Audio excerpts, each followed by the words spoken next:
Welcome to WatchMojo, and today we're counting down our picks for the top 20 classic, iconic, and memorable moments from horror movies that were ad-libbed or not in the script. Beware of spoilers.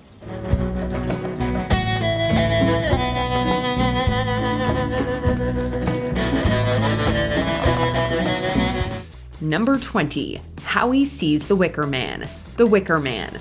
To investigate a girl's disappearance, Sergeant Howie travels all the way to a remote island in Summer Isle. What he finds there is absolutely disturbing. These islanders have abandoned Christianity for paganism. There are fertility rituals, public sexual displays, and nude dances, all which Howie finds disturbing.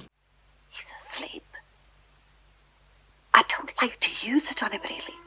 The lad said we're to take no chances, didn't he? But what he doesn't realize is his true purpose on the island. Towards the end, Howie discovers he'll be sacrificed for a bountiful harvest, and his outrage is palpable. Oh God! Oh Jesus Christ! The beauty of this moment lies in its authenticity. Edward Woodward tried to keep his character in the dark as much as possible during filming. He reportedly limited his exposure to the Wicker Man statue, never seeing it in its entirety or up close. That helped make his stunned look and reaction to the full reveal of the effigy all the more genuine. Number 19. Santanico Pandemonium Snake Dance. From Dusk Till Dawn. In Robert Rodriguez's cult horror, brothers Seth and Richie Gecko unwittingly walk into a vampire nest. New flavor! Apple pie, pussy! Hey, not so fast. Step aside, asshole. Not long after they settle in, the club's star stripper takes the stage for an unforgettable dance. Fans know the scene, but not many realize that the dance was improvised. Salma Hayek had a deep fear of snakes and was terrified to perform with one. After weeks of hypnotherapy, she faced her fear and delivered that career-making performance.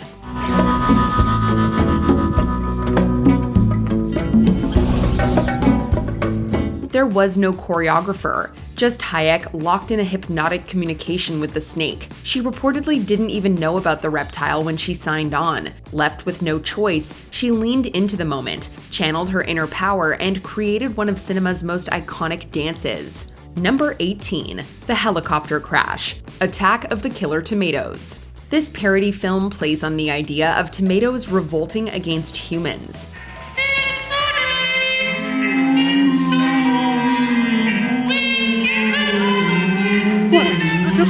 The film's budget is almost as wild as the story itself. Shot for about $100,000, a staggering $60,000 went to renting a helicopter for a single scene. The plan? A dramatic landing.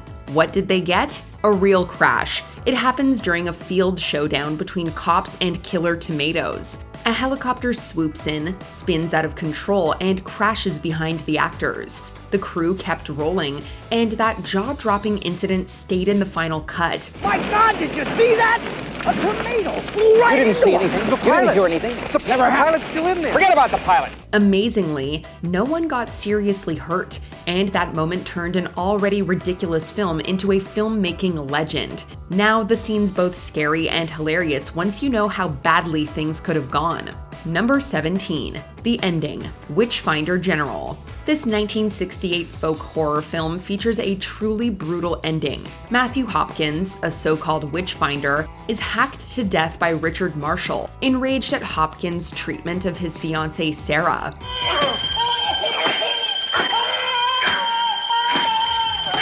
He's stopped only when Trooper Swallow shoots him. The sequence is disturbingly relentless, yet it doesn't play exactly as planned.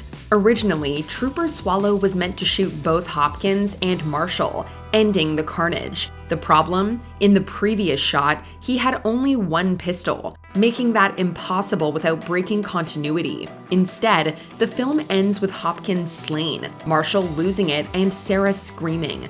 You took it from me! You took it from me! You took it from me! The result is an eerie, abrupt finish that somehow makes the climax even more haunting. Number 16. The Bloody Bed Geyser. A Nightmare on Elm Street. When you're making a movie about a villain who kills in dreams, you expect some real-life nightmares. One struck on Wes Craven's set during the infamous scene where Glenn's killed and a torrent of blood erupts to the ceiling. To pull it off, Craven used a rotating room with the bed strapped to the ceiling. They expected the blood to fall neatly down to the ceiling-turned floor for the camera. Instead, it hit the studio light, shorted it out, and caused sparks while the room began to spin out of control.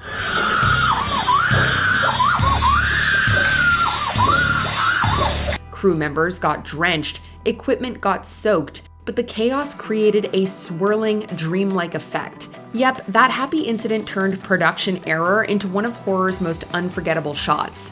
Number 15, Shifting Hump, Young Frankenstein. With its clever jokes, witty dialogue, and amazing cast, it's no wonder Mel Brooks's comedy remains a timeless classic. What a filthy job. Could be worse. How? Could be raining. Brooks and Gene Wilder truly crafted one of those rare comedies that both cinephiles and casual fans will always treasure. Marty Feldman? He's undeniably one of the film's charms. Who could forget Igor's moving hump? Perhaps I could help you with that hump.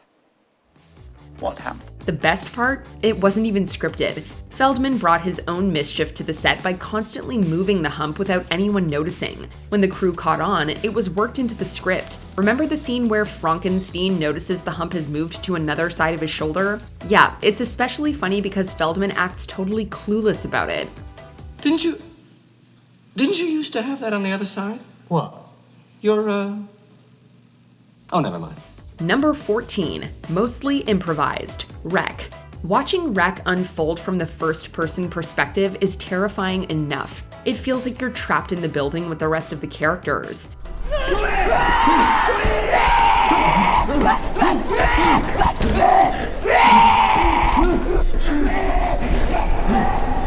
Now imagine actually being there without knowing what's coming next. That's exactly the nightmare the cast faced. Since they weren't given the completed script, they probably didn't know where the infection would spread or who would turn next. So their panic wasn't just acting.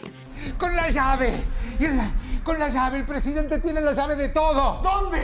En su casa, Add to that being trapped in a cramped apartment block, then you have almost documentary-level realism. So when something terrifying bursts out in a scene, that shock you see is totally real. What you see at the ending of the film is also as real as it gets. Number 13, Nancy's Fear, Invasion of the Body Snatchers. Philip Kaufman's remake of the 1956 classic builds on the idea of aliens replacing humans with emotionless copies. Donald Sutherland plays Matthew, who uncovers the truth and struggles to survive. You're next. Here they are. They're already here. Come. You're next. They're coming. They're coming. Must have done something. In the end, the film flips the script by having him become one of the pod people. Apparently, we weren't the only ones floored by that twist. Veronica Cartwright, who plays Nancy, was too, because Kaufman had kept the ending a secret from most of the cast, only telling Sutherland a night before.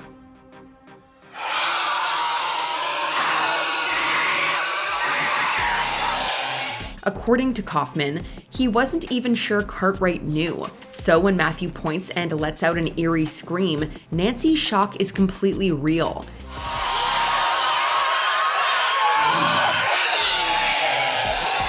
He kept the actors in the dark for a pure, unfiltered reaction. Number 12, most of it, The Blair Witch Project.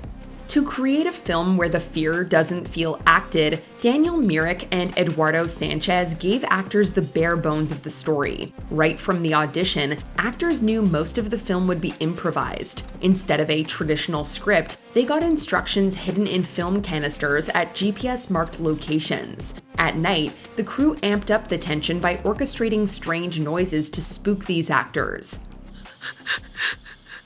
I'm scared to close my eyes. I'm scared to open them.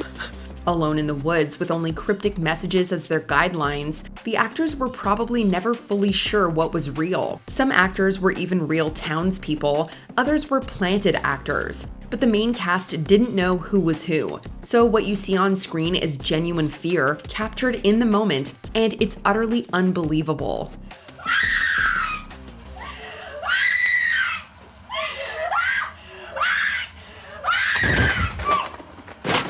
Number 11. Pea Soup Spray, The Exorcist. This 1973 horror classic is packed with moments designed to make viewers squirm, and the projectile vomit scene is certainly one of them. As Father Karras questions the demon inside Reagan, it spews green soup all over him in contempt.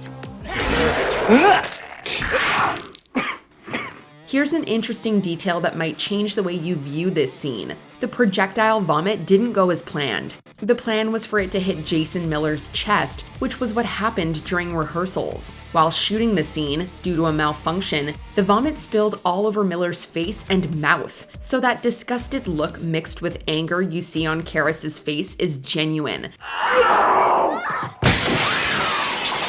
What started out as an accident became one impressive scene because of how it played out. Number 10. The Pomeranian, It Chapter 2. Comedic moments in horror movies sometimes work really well, while other times they fall completely flat. You suck! Thankfully, the next entry on our list is courtesy of Saturday Night Live alum Bill Hader, who delivers a hilarious unscripted reaction to a not very scary little dog. Sit!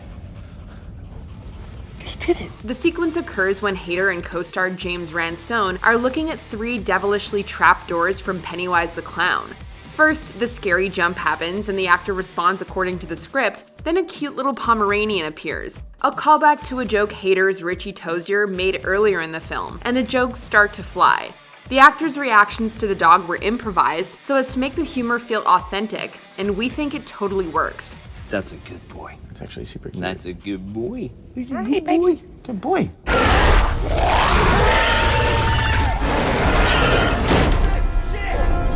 Next time we just go with regular scare. Number 9. Improvathon, Shaun of the Dead. A little improv worked wonders in it, but a lot of it was positively hilarious in this scene at the Winchester pub from Edgar Wright's Shaun of the Dead. Have a nice cold pint and wait for all this to blow over. The titular Shaun has just been dumped by his girlfriend, so his best mate Ed is doing his best to cheer him up. The improvathon occurs when Ed, played by Nick Frost, rattles off backstories for all of the assorted characters in the bar. Strangled his first wife with a draft excluder, and he invented the mobile disco. The reactions from Simon Pegg as Shaun are genuine, as Wright allowed Frost to work off the cuff for this stretch of dialogue. This loosening of the script helped this early scene in the film not only deliver the laughs, but also assisted in fleshing out the cast. It's not the end of the world. Number 8. Stu, Scream. Matthew Lillard isn't exactly known for his resume of horror movie roles, but one big one has to be his portrayal of Stu Macher in the first Scream film. Surprise, Sydney. Macher has a number of notable lines during Scream's critical third act, when it's revealed that both Stu and his buddy Billy Loomis have been performing double duty as the film's iconic killer, Ghostface. Yeah, we put her out of her misery, because let's face it, Sydney, your mother was no Sharon Stone. One that's both humorous and unscripted occurs when Billy and Stu are fumbling with a telephone with bloody, messy hands. Skeet Ulrich's Billy attempts to toss the phone to Stu, but Ulrich accidentally drops it on Lillard. The actor, rather than breaking character, decides to instead go with it, and utter the now famous unscripted line. Hit me with the phone, Dick! Number 7. Licking Lips, The Silence of the Lambs.